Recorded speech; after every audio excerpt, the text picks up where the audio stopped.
I didn't think I'd ever be the person crying over alcohol. But this wasn't just alcohol. This was a boundary with a label on it. 2 months ago, I came back from Japan with an expensive bottle of sake I chose after doing a sake tasting class.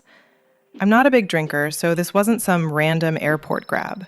I picked something I genuinely liked, something I could picture us opening on a quiet night, maybe cooking dinner together, making it a little moment.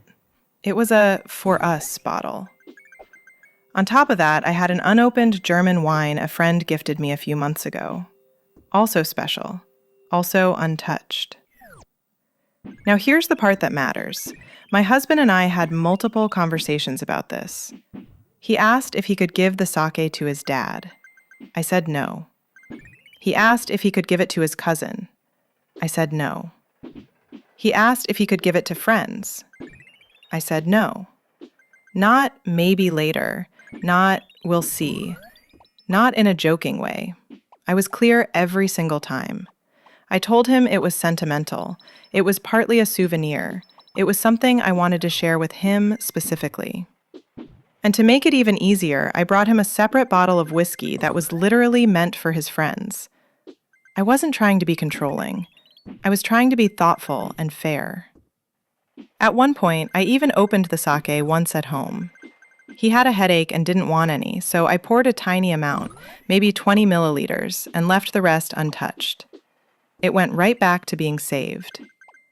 So in my mind, the rules were simple. This is ours. This is not for guests. Fast forward to 3 days ago. I was away from home and he had friends over after a pub night. I didn't even feel the need to worry. We'd had the don't share this conversation a million times. He knew. He knew. The next day, I asked him where the sake was, and he said it casually, like he was telling me he moved a lamp. Oh yeah, I shared the sake and that unopened German wine with the guys.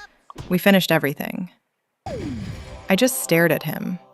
I felt stunned and embarrassed at how shocked I was, like my brain couldn't line up the facts with the man standing in front of me. Because what do you mean you finished it? What do you mean the unopened wine too? What do you mean after I said no, repeatedly? I asked him why. He said he forgot. Then he added something that hit me harder than the missing bottles. He said he doesn't remember unimportant stuff. Unimportant. The sake I picked carefully in Japan, the wine a friend gave me, the boundary I spelled out clearly, the fact that I had already given him a different bottle specifically for his friends. So which part was unimportant? My words? My feelings?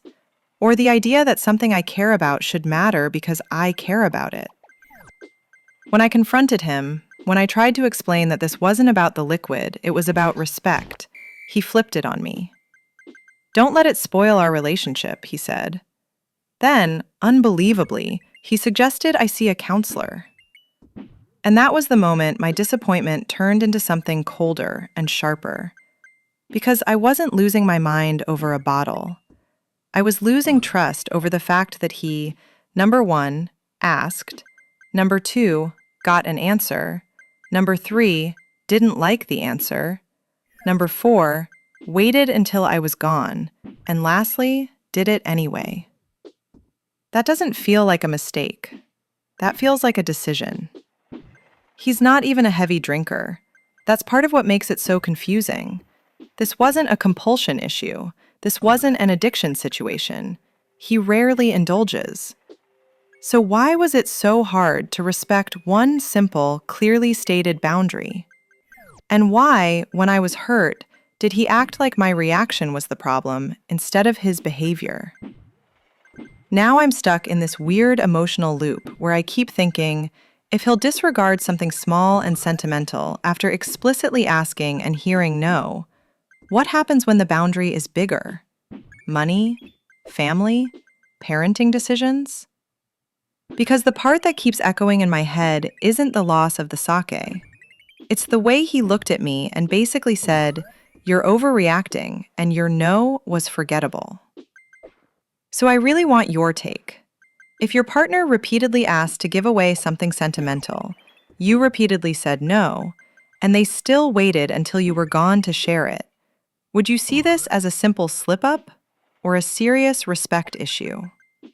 Is this about alcohol or about boundaries and trust? Tell me what you think in the comments.